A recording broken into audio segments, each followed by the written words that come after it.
The camera opens on a gifted fourth grader finishing a maths worksheet in half the time, basking in a chorus of delighted adults who say things like "you're going to do great things." Freeze the frame. Fast forward 15 years. The same child, now 29, scrolls LinkedIn at 2 a.m., paralyzed by the sight of peers announcing promotions, marriages, house keys. His forehead presses the screen. He whispers, "How did I fall behind?" Tonight we unpack that question like a legendary philosopher dissecting fate, and like Mist executing an epic reveal, because somewhere between spelling bee trophies and unpaid internships a conveyor belt malfunctioned. And we're going to walk the belt in reverse to find the loose screw and weld it shut. First, we tackle the hidden premise that early intellectual advantage guarantees adult clarity. Evolution cares less about precocious algebra than about adaptive versatility, yet the school system rewards rapid pattern recognition, not resilience. As kids, we learn that praise comes quickly if the answer is fast and flawless. But each compliment pours concrete around a fragile identity. I am the smart one.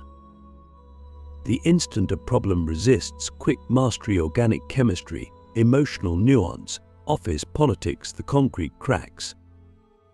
The smart child hears internal catastrophe sirens. Effort equals exposure, exposure equals lost love. So the adult procrastinates until panic sets in, submits half-hearted work, and mirrors back the prophecy. Maybe I'm not that smart after all. Super deep question.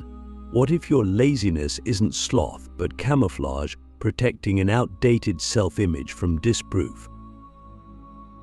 Click subscribe to this channel to get more topics you love. The first minute hook is this paradox. Intellect, our species' bragging right, can morph into a cage when welded to ego. The brain that once solved Rubik's cubes begins solving for excuses, ingenious rationalizations to stay safely mediocre. We sprint through thematic checkpoints. Minute 1 to 2, the dopamine loop of classroom applause becomes the adult's craving for effortless validation, now delivered by social media likes. When reality demands unglamorous iteration code refactoring, cold call rejection, the internal applause meter flickers, and existential vertigo strikes. Minute 3, we quote Nietzsche's line, "He who has a why can bear almost any how." But flip it, he who mistakes external praise for why collapses at the first how. That punchline re-engages the audience by exposing how quickly potential curdles into paralysis. We escalate stakes Miss Beast style with a mental stunt. Imagine locking 100 former gifted kids in a warehouse full of IKEA boxes and telling them their only exit is assembling furniture without instructions. Cameras roll. Cameras roll. Minute 4 shows 90 of them Googling shortcuts, 5 debating which leadership structure will feel smartest, 3 quietly reading the diagrams, and 2 taking a nap to avoid possible humiliation. By minute 6, only those 3 who embraced beginner mind have built a table and discovered the exit button hidden under it. The lesson lands. The fastest path out of confusion is tolerating the awkward grunt of incompetence, something unpracticed prodigies avoid like spoilers. We dissect mid-video conflict. Gifted children often internalize a binary perfect or worthless because early tasks lacked gradient difficulty. Real life is gradient hell, Excel macros that half work, relationships that half spark, side projects that half launch. The binary brain flips between daydream grandiosity and nihilistic scroll holes, never settling in the messy middle where mastery grows. Cognitive scientists call this all-or-nothing heuristics. Philosophers call it misvaluation of becoming. Entrepreneurs call it fear of shipping version 0.1. The cure: controlled public drafts. We create a beta day challenge. Every Friday you must publish something unfinished, a medium article, a guitar riff, a prototype demo to a small circle. The inevitable feedback pain rewires perfection paralysis into iteration hunger.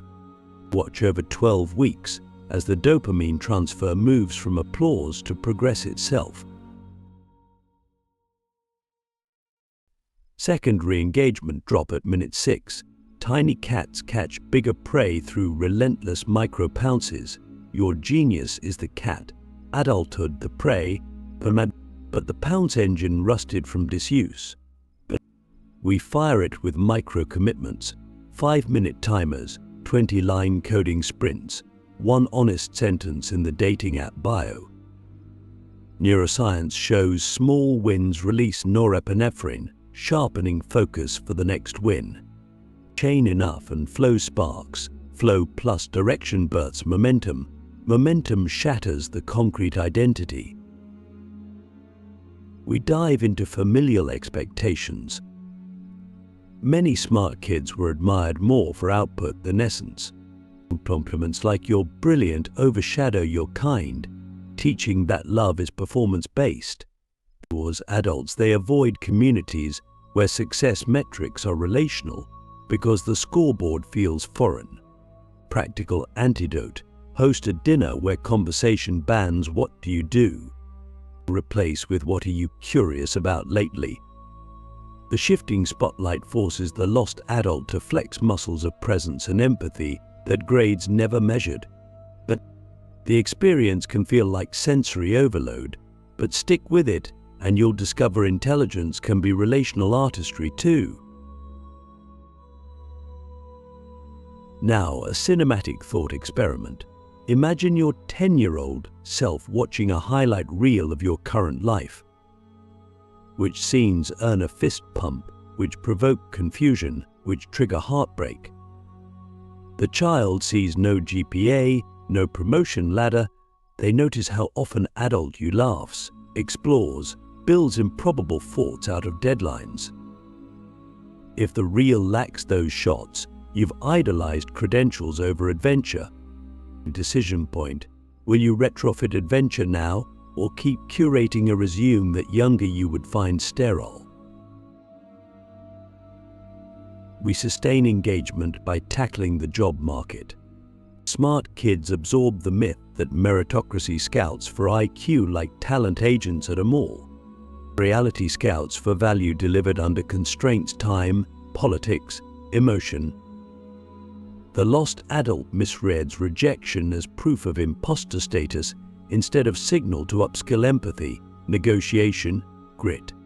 Reframe each no as coordinates, not verdict. Plot them on a map. Patterns emerge: skill gaps, network blind spots, location mismatches. Map in hand. Design experiments, informational interviews, online courses, volunteering. Each test iterates the GPS instead of spinning the compass.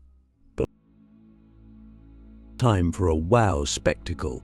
We fly 3 self-identified lost adults to a remote island with 0 cellular service but abundant Legos, cooking tools, and documentary equipment.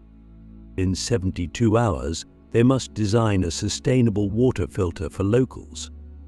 Cameras capture meltdown, improvisation, and the eureka when theoretical knowledge meets tactile necessity. Post-trip debrief shows not genius, but humility powered the win. Viral takeaway: intelligence finds itself only when tasked with service larger than ego. Abrupt philosophical payoff: the smart kid turns into a lost adult when knowledge outruns narrative. Childhood posits a linear plot: ace school, breeze career, bask in certainty. But life is fractal. When plot breaks, only self-authored meaning rescues us. Viktor Frankl survived camps by choosing purpose. Our existential camp is comfort. Escape route. Adopt purpose that tolerates ambiguity. Create art. Mentor teens. Restore wetlands missions where outcomes flex but direction endures. Breathe. Sense the tight ball of self-judgment in your chest loosen. Ask, if intelligence were a gift to be spent, not protected, where would I spend it tomorrow for 1 hour? Note the first idea, schedule it, protect that hour like oxygen. But 1 hour grows to a life that younger you recognizes as brilliant, not because it flaunts trophies, but because curiosity pilots again. We pick up the story at the instant you accept that the conveyor belt of praise has stopped and, for the first time, you're touching the raw ground of reality with bare feet. The ground feels uneven. Every rock is a potential bruise, but every rock is also a foothold. The first minute is our hook. I ask you to picture a laboratory where mistakes are not counted against you but measured for tensile strength, like crash testing a car to certify it roadworthy. Now imagine that lab is your calendar for the next 7 days. Each meeting, rejection, and awkward silence will slam you into a wall at 30 miles per hour, but sensors will capture data instead of shame. What would you attempt if humiliation were merely research? Sit with that, because it flips the risk-reward equation and primes the brain's curiosity circuit, which fMRI scans show lights up when we feel psychologically safe to explore. Within the first 3 minutes, we sprint through a ladder of philosophical insights. Rung 1. Seneca reminds us luck is where preparation meets opportunity. The gifted child often misses luck because preparation felt effortless. So opportunity now looks like betrayal when it demands sweat.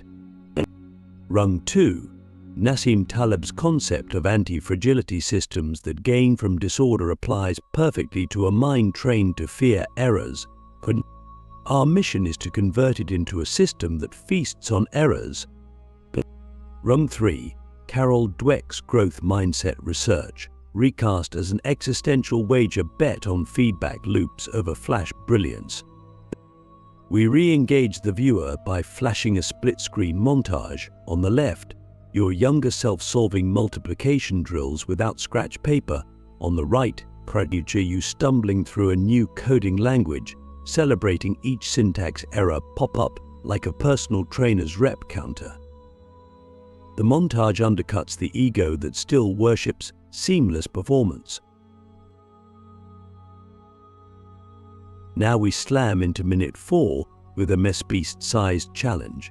Donate $1,000 of fake currency monopoly money, crypto testnet tokens, but anything valueless to 3 Kickstarter ideas you secretly doubt. Your job is to write public feedback explaining exactly why you doubt them and what experiment could convince you otherwise. This prank inoculates you against the paralysis of perfect ideation. You expose untested assumptions in the open, watch strangers iterate, and witness how projects refine under sunlight. When the clock hits 6 minutes, cortisol might rise, so we trigger the second re-engagement, a live poll asking viewers, which scares you more, wasting effort on the wrong path or never starting because the path isn't confirmed?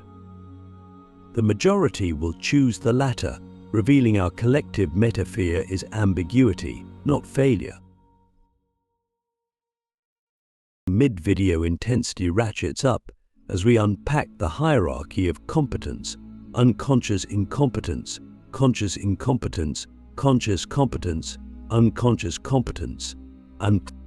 Gifted kids leap from unconscious competence in algebra to conscious incompetence in adult complexity and interpret the drop as doom. The antidote is documented incompetence, keeping a look how little I know journal. Each entry begins with "Today I realized I can't yet," followed by a reflection on what a first micro step would be. Neuroscience shows naming uncertainty decreases amygdala activity and boosts the dorsal anterior cingulate, the brain's error-detecting but optimism-laced region. We quick cut to a coffee shop scene where an ex-valedictorian barista writes a daily question on the tip jar. What concept confuses you right now? Customers scribble answers on sticky notes, turning the jar into a communal confessional of bewilderment. Tips skyrocket because everyone longs for permission to not know.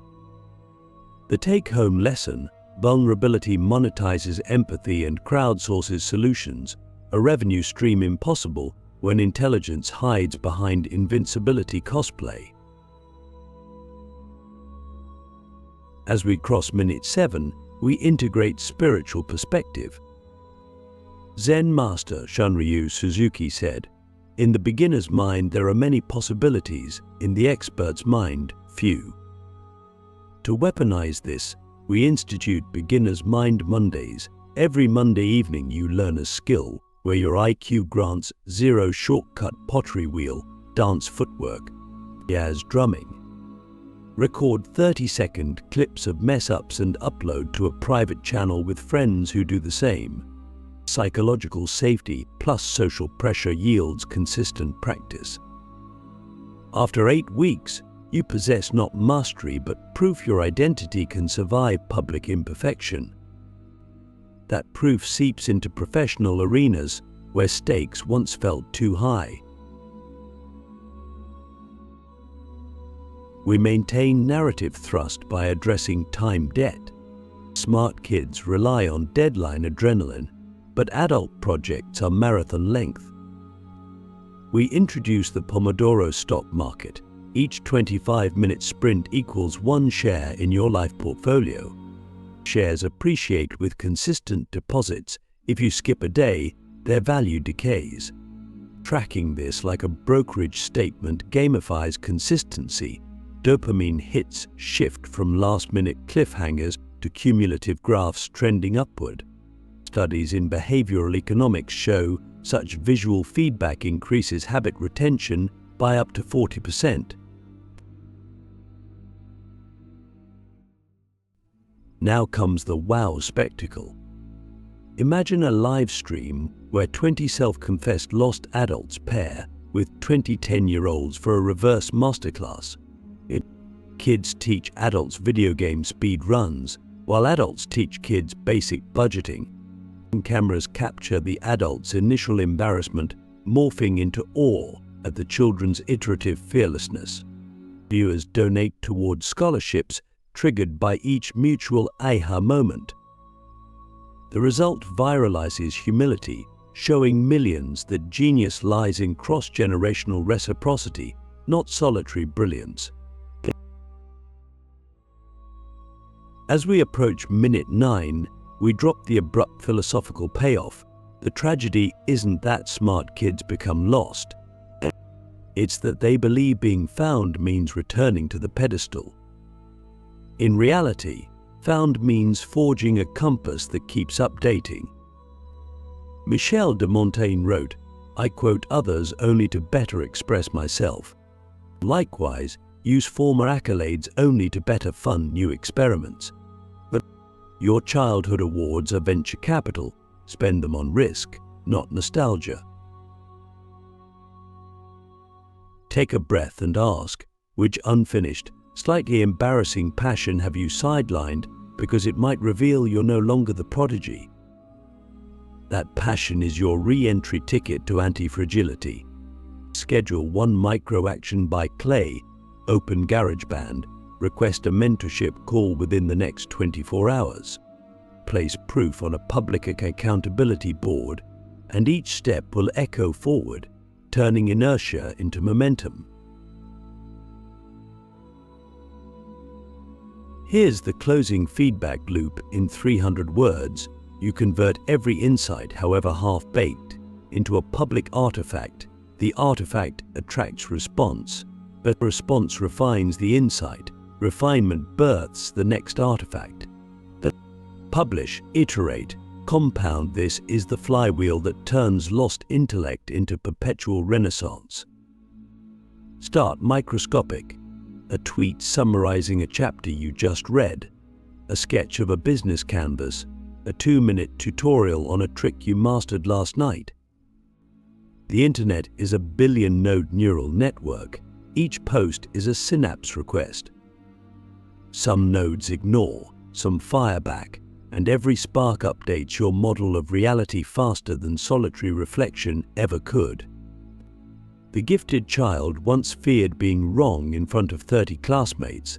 The Renaissance adult seeks micro-corrections from 30 strangers because truth, not ego, is the scoreboard. To guard against overwhelm, limit cycle time, publish this week, harvest feedback next, iterate the third. 3-week sprints keep dopamine steady and imposter syndrome quiet. Use a dashboard with 2 metrics, iterations completed and lessons distilled. Revenue, followers, prestige. These are lagging indicators. Iterations and lessons are levers you directly control. Now embed meaning. Anchor the loop to a mission larger than self, democratizing financial literacy, visualizing climate data, composing music that calms anxiety. Purpose magnetizes collaborators who fortify the loop and share the load.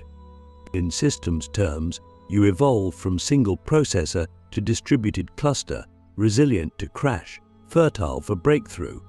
Endgame insight. Brilliance isn't a noun you defend, but a verb you practice.